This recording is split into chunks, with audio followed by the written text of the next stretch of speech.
Здравствуйте, дорогие друзья! Вы снова на канале Своими руками. Сегодня хочу вам показать один очень замечательный способ от моего хорошего друга, как избавиться от скрипа деревянных ступеней на лестницах в частных домах.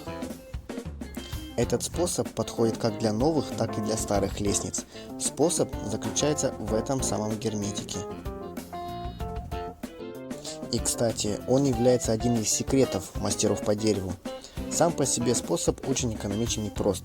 Кстати, герметик не специальный какой-нибудь, резиновый или каучуковый по дереву, а самый настоящий санитарный герметик или ацетатный от любого производителя, который пахнет уксусом.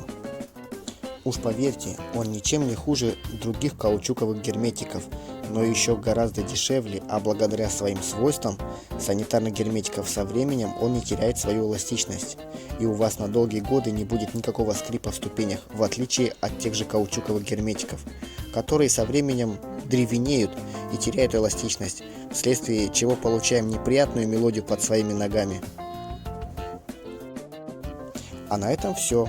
Хочу поблагодарить своего друга, мастера по столярному делу, за раскрытие этой маленькой хитрости, про которую другие мастера не расскажут.